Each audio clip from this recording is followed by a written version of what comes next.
የቀጣዩዋ የዓለም ልዕለ ኃያል ሀገር መሪ ሺ ጂንፒንግ። የቻይናው ፕሬዝዳንት ሺ ጂንፒንግ የተለዩ ሰው ናቸው።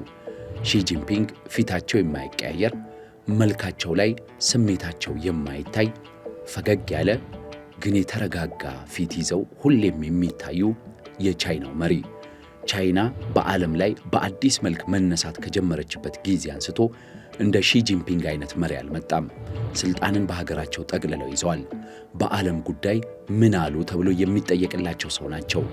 ግን ከግል ማንነታቸው ይልቅ የሀገራቸው ስም ፊት ለፊት እንዲመጣ በማድረግ ጫናውን ለመከላከል ይሞክራሉ። በአገር ውስጥ ሁሉን የሚችሉ ፕሬዝዳንት ናቸው። በዓለም አቀፍ መድረኮች ደግሞ የሁሉም ወዳጅና የሁሉም አጋር። በስውር ጨዋታውን የሚጫወተው የቻይና መንግስት ዋነኛው መሪ ደግሞ ሺ ጂንፒንግ ናቸው።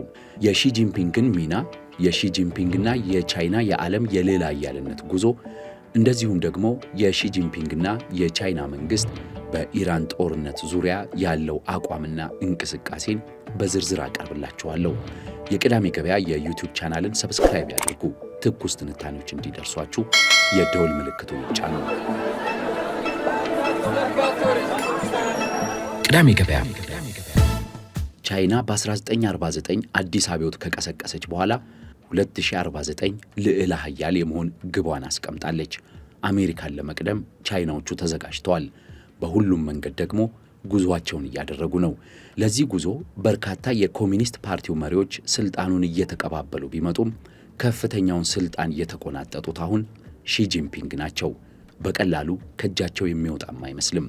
በቻይና የነጻነት ጉዞ ቁልፍ ሚና የነበረው የቻይና ቀዩ ጦር ጀነራሎች መካከል አንዱ የሆኑት ሰው ሺ ጂንፒንግን ከወለዱ አሁን 73 ዓመት ተቆጥሯል። የ73 ዓመቱ ሺ ጂንፒንግ በቤጂንግ ከተማ የተወለዱ የአራዳ ልጅ የሚሏቸው ናቸው ቻይናውያኑ። ከፍተኛ ውጣ ውረድን ግን አሳልፈዋል። በቻይና ገጠሮች ተሰማርተው በወጣትነታቸው ሰርተዋል። ከትንሽ ተነስተው ዛሬ የቻይና ፕሬዝዳንት ሆነዋል። የቻይና ኮሚኒስት ፓርቲ ዋና ጸሐፊ ሆነው ሺ ጂንፒንግ በ2012 በፈረንጆቹ አቆጣጠር ተመረጡ። ለ10 ዓመት ስልጣን እንዲይዙ ቢጠበቅም ከ10 ዓመት አልፈው አሁን 13ኛ ዓመታቸውን ያዙ። እናም ሺ ጂንፒንግ በቻይና ታሪክ ውስጥ ወደር የሌላቸው እጅግ በጣም ታላቁ መሪ ወደ መሆን እየተሸጋገሩ ነው። ሺ ጂንፒንግ ወደ ስልጣን ከመጡበት ጊዜ አንስቶ የቻይናን ልዕለ ኃያልነት ለማረጋገጥ ከፍተኛ ጥረት እንዳደረጉ ይነገራል። በጣም ብልሃታቸው ተብሎ የሚወሰደው ደግሞ ሺ ጂንፒንግ የግል የመሪነታቸው ሚና ከመጉላቱ ይልቅ የቻይና ስም፣ የቻይና ኮሚኒስት ፓርቲ ስም እንዲጎላ በሚያደርጉት ጥረት በርካታ ትችቶች በቀጥታ ወደ እሳቸው አይቀርቡም። ነገር ግን ሰውየው በቻይና ውስጥ ዋነኛው የስልጣን አካል ናቸው። በዙሪያቸው ያሉትን የፖለቲካ አመራሮች እንደ ልብ የሚቀያይሩ፣ በስራቸው 2 ጠቅላይ ሚኒስትር የሾሙ፣ በስራቸው 3ኛ ምክትል ፕሬዝዳንትን የሾሙ ሰው ናቸው ሺ ጂንፒንግ። ለ13 ዓመት የቻይናን ፖለቲካ ይዘውታል። ገና መቀጠላቸው አይቀርም። በእሳቸው ዘመን ቻይና ምናልባትም የልዕለ ኃያልነት ቦታዋን ልትረከብ ትችላለች። ካልሆነም ግን በእሳቸው የሥልጣን ዘመን ተንደርድራ ልትጨርሰው ትችላለች ጉዞውን። ሺ ጂንፒንግ 2 የሥልጣን ተርሞችን በማለፍ ትልቅ ታሪክ ሰርተዋል። ለ10 ዓመት ወይንም ደግሞ እያንዳንዱ 5 ዓመት የሥልጣን ዘመንን 2 ጊዜ ብቻ በመመረጥ ሲሰሩ የነበሩት የቻይና መሪዎችን እንቅስቃሴ ሺ ጂንፒንግ ቀይረው ለ3ኛ ጊዜ ያራዝመዋል።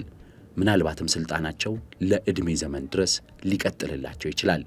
እኚህ ሰው ይህንን ያሳመኑ ቻይና ትልቅ ኢኮኖሚ በገነባች ጊዜ የስልጣኑን እምብርት የተቆጣጠሩ መሆናቸው ሰውየው የዋዛ እንዳልሆኑና በመልካቸው ብቻ እንደሚታዩት ለስላሳና ፈገግታ የሚታይባቸው ሰው ብቻ እንዳልሆኑ አንጸባርቋል።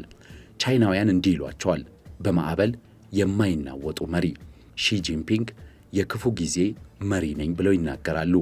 የቻይና ኢኮኖሚ መቀዛቀዝ የጀመረበት፣ እንደ ኮቪድ አይነት አስደንጋጭ ነገሮች በተከሰቱበት ጊዜ ቻይና ሳትናወጥ እንድትራመድ በማስቻላቸው በማዕበል የማይናወጡት መሪ አስብሏቸዋል። ሺ ጂንፒንግ በቻይና ውስጥ በጣም ተወዳጅነት ካተረፉላቸው ነጥቦች አንዱ የታይዋንም ጉዳይ ነው።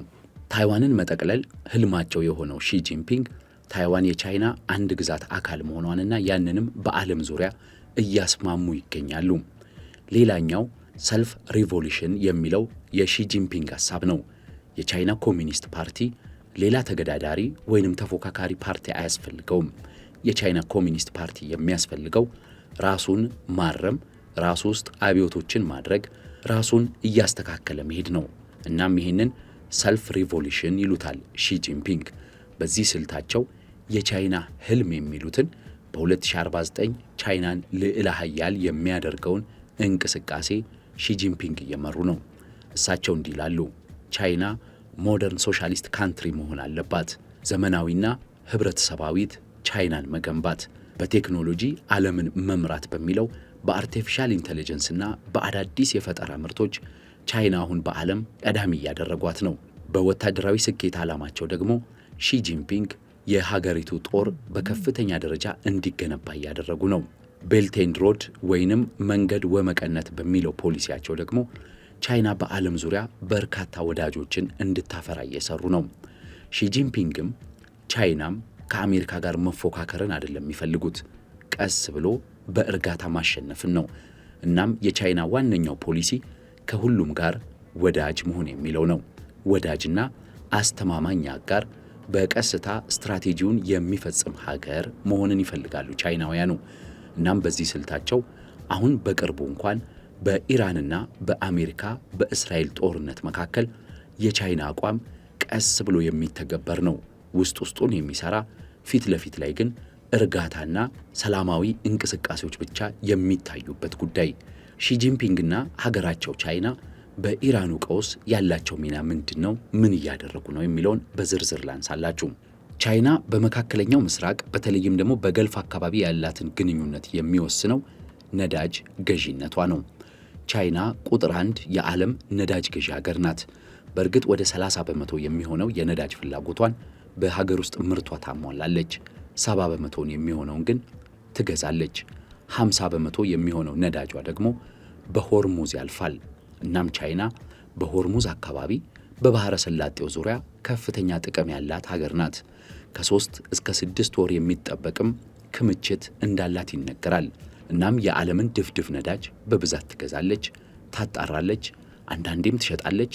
እንደዚሁም ደግሞ ለክፉ ቀን ብላ ትልቅ ክምችት ትይዛለች። ከኢራን ጋር በተያያዘ ብናስበው ቻይና 90 በመቶ የኢራን ነዳጅ ገዢ ናት። ነገር ግን ቻይና ከኢራን በላይ ነዳጅ የምትገዛቸው ሀገራትም አሉ። ቻይና በየዕለቱ 11.5 ሚሊዮን በርሜል ነዳጅ ትገዛለች ከዓለም ዙሪያ። ከዚህ ውስጥ ግማሹን የምትገዛው ከገልፍ ሀገራት ነው። ነገር ግን ቁጥር 1 የቻይና ነዳጅ አቅራቢ ሀገር ሩሲያ ናት።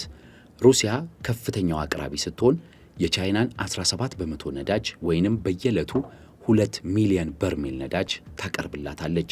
ከሩሲያ በመቀጠል ሁለተኛዋ የቻይና ዋነኛ ነዳጅ አቅራቢ ሀገር ሳውዲ አረቢያ ናት። በቀን 1.6 ሚሊዮን በርሜል ወይንም የቻይናን 14 በመቶ ነዳጅ ሳውዲ አረቢያ ታቀርባለች። በሦስተኛነት የምትጠቀሰው ኢራን ናት። ኢራን በቀን እስከ 1.5 ሚሊዮን በርሜል ለቻይና ስትሸጥ፣ ይህም የቻይናን ፍላጎት 13 በመቶ ነው። ከኢራቅ 1.25 ሚሊዮን በርሜል፣ ከብራዚል 0.96 ሚሊዮን በርሜል፣ ከተባበሩት አረብ ኤምሬት 0.76 ሚሊዮን በርሜል፣ ከኦማን ደግሞ 0.71 ሚሊዮን በርሜል ትረከባለች። እናም ቻይናን ስንመለከት ከገልፍ ሀገራት ብቻ በየዕለቱ ከ5 ሚሊዮን በርሜል በላይ ነዳጅ ትገዛለች። የሆርሙዝ ጉዳይ፣ የኢራን ጦርነት ከቻይና የበለጠ የሚነካው ሀገር እንደሌለ እንግዲህ አሁን ግልጽ እንደሚሆንላችሁ እምነቴ ነው። ምክንያቱም ቻይና ግማሹን ነዳጇን የምትገዛው ከገልፍ ሀገራት ነው። ሳውዲ፣ ኢራን፣ የተባበሩት አረብ ኤምሬት፣ ኦማን፣ ኢራቅና ኩዌት ደግሞ ዋነኛ አቅራቢዎቿ ናቸው። እናም ቻይና በአካባቢው እንደዚህ አይነት ቅልጥ ያለ ጦርነት አይደለም፣ ትንሽም ኮሽታ ቢሆን በትኩረት የምትከታተለው ነው። ቻይና ዝም ያለች፣ ሺጂንፒንግም የተረጋጉ ይምሰሉ እንጂ የገልፉ ቀውስና የኢራንና የአሜሪካ ፍጥጫ እንደ ቻይና የሚያስጨንቀውም እንደ ቻይና መፍትሄ ሲያፈላልግ የሚውልም ሀገር እንደሌለ ግልጽ ነው። ለዚህም ነው የቻይና ሚና የተረጋጋ ነገር ግን ውስጥ ውስጡን እየሰራ ያለ ተብሎ የሚጠቀሰው። አብዛኛዎቹ የባህረ ሰላጤው ሀገራት የአሜሪካ ወዳጅ ናቸው። የጦር ትስስራቸውም በጣም ላቅ ያለ ነው። ኢራን በሌላ በኩል ቆማለች። ከአሜሪካ ጋር ወዳጅነት የላትም። እናም ቻይናና ሩሲያን የመሳሰሉት ሀገራት ከኢራን ጋር ጠንካራ ወዳጅነት መስርተዋል። ቻይና ግን ከኢራን ጋር ብቻ ሳይሆን እንዲያውም ከኢራን በበለጠ በንግድ የምትተሳሰራት ሳውዲ አረቢያ ናት። በኢንቨስትመንት ደግሞ ከተባበሩት አረብ ኤምሬት ጋር ከፍተኛ ቁርኝት አላት። ስለዚህ ፕሬዝዳንት ሺጂንፒንግ ዋነኛ ትኩረታቸው ከኢራንም ከሳውዲም ከኤምሬትም ከሁሉም ጋር ወዳጅ መሆን ነው። እናም በገልፍ ሀገራት ሺጂንፒንግ ለበርካታ ዓመታት ያልተደፈረውን ነገር ሞከሩ። በ2023 በፈረንጆቹ አቆጣጠር የቻይናው ፕሬዝዳንት ሺጂንፒንግ ባሸማገሉት ጥረት ሳውዲ አረቢያና ኢራን የመግባቢያ ስምምነት ተፈራረሙ። ኤምባሲዎቻቸውን በመክፈት በሀገራቱ መካከል ያለውን እጅግ የተቃቃረ ልዩነት ለማጥበብ ከስምምነት ደረሱ። ይህን ስምምነት ደግሞ ያፈራረመችው በአሸማጋይነት ከዚህ በፊት ስሟ የማይጠቀሰው ቻይናና ፕሬዝዳንቷ ሺጂንፒንግ ናቸው። ሺጂንፒንግ ይህንን ነገር ማድረጋቸው በርካቶችን አስገርሟል እና አሜሪካን አደናግጧል። ሳውዲ አረቢያና ኢራን እንዲቀራረቡ ማድረግ ማለት የዓለምን ነዳጅ መቆጣጠር እንደማለት ነው የሚወሰደው። እናም የሺጂንፒንግ ዲፕሎማሲ ባልተጠበቀ መልኩ የሚሰራ መሆኑን አስመስክሯል። በእርግጥ ሺጂንፒንግ ከኢራን ጋር ለየት ያለ ግንኙነት እንዳላቸው ይጠረጠራል። ይህንንም ደግሞ የሚያጠናክረው በ2021 የተፈራረሙት የ25 ዓመት ስትራቴጂካዊ ስምምነት ነው። ቻይና ከኢራን ጋር የተፈራረመችው ይህ ስምምነት ቻይና በኢራን $400 ቢሊዮን ኢንቨስት እንድታደርግ የሚጠይቀው ነው። ይህ በዓመት ለነዳጅ ግዢ ብቻ የምታወጣው $30 ቢሊዮን የሚያካትት ነው። እናም ቻይና የኢራን ቀዳሚ ነዳጅ ገዢ ናት። አብዛኛው ደግሞ ያለምንም ጥያቄና ያለምንም የባንክ ሕግጋቶች የሚደረግ መሆኑ ለኢራን መንግስትና ለአብዮታዊ ዘቡ በጣም ተመራጭ አድርጎታል። ለዚህም ነው የኢራን መንግስት ለቻይና በገፍ ነዳጁን የሚሸጠው፣ እንደዚሁም ደግሞ በበርሜል ከ8 እስከ $10 ቅናሽ እያደረገ የሚሸጠው እና አሜሪካ የማያውቁት የገንዘብ ዝውውር ስለሚደረግለት የኢራን መንግስት ይህንን በጣም ይፈልገዋል። ቻይና በበኩሏ እንደተጠበቀው ከፍተኛ ኢንቨስትመንት ወደ ኢራን ባታፈስም የሺጂንፒንግ መንግስት ለኢራን ሁለት ነገሮችን እንደሚያደርግ ይታመናል። አንደኛው በከፍተኛ ደረጃ የኢራንን ጦር ኃይል የሚያንቀሳቅሱት ሚሳኤሎች ግንባታ የሚውሉ ኬሚካሎችን ማቅረብ ነው። በሌላ በኩል ደግሞ ቀላል የጦር መሳሪያዎችን ጭምር ለኢራን መሸጥ። ይህ በማዕቀብ ውስጥ ያለ ነገር ግን በድብቅና በስውር የሚከናወን እንደሆነ በርካቶች ይናገራሉ። ቻይና በተለይ በቀጥታ ለኢራን ጦር መሳሪያ መሸጥና ማቅረብ ሳይሆን ለጦር መሳሪያ ፋብሪካዎቿ ግብአት የሚሆኑትን ኬሚካሎችና የብረታ ብረት ውጤቶች ለኢራን በማቅረብ የሺጂንፒንግ መንግስት ይታማል። ሺጂንፒንግ ግን የዋዛ ሰው አይደሉም። በጣም ብልህ ናቸው። ከእስራኤልም ጋር ከሳውዲ አረቢያም ጋር ከኤምሬትስም ጋር ጠንካራ ትስስርና የንግድ ግንኙነት አላቸው። ሁሉንም ወገኖች አስማምቶ ለመሄድ የሚያደርጉት ጥረት የሺጂንፒንግ የስኬት ቁልፍ ተደርጎ ይታይላቸዋል። በሀገር ቤትም እንዲከበሩ ያደረጋቸው፣ በዓለም አቀፍም ታማኝ ወዳጅ ያደረጋቸው ሺጂንፒንግን ይህ የሁሉም ወዳጅነት፣ የሰላም ፈላጊነትና የተረጋጋ ዓለም የሚለው ፖሊሲያቸው ነው። ሺጂንፒንግ አሁን ከሚያስቧቸው ነገሮች መካከል አንዱ አሜሪካን መተካት ነው። በኢኮኖሚና በጦር ኃይል ብቻ አይደለም ሺጂንፒንግ አሜሪካን መተካት የሚፈልጉት። እንዲያውም የሺጂንፒንግና የቻይና ሐሳብ አሜሪካንኛ የምንተካው በዓለም ሰላም ፈላጊነት፣ ሰላም ወዳድነትና የችግር ፈቺነት መሪነት ውስጥ ነው ራሳችንን ማግኘት የምንፈልገው ይላሉ ቻይናውያኑ። ሺጂንፒንግና ቻይና ደሃ ሀገራትን አያገሉም። የሕዝብን ጥቅም እናስቀድማለን። የሀገራት የውስጥ ጉዳይ አይመለከተንም። እኛ የሚመለከተን ከቻይና ጋር ያለው ወዳጅነትና ለሰላም ከሚሰራ ሀገር ጋር ሁሉ መተባበር ነው ብለው ራሳቸውን በዛ መልክ ቀርጸዋል።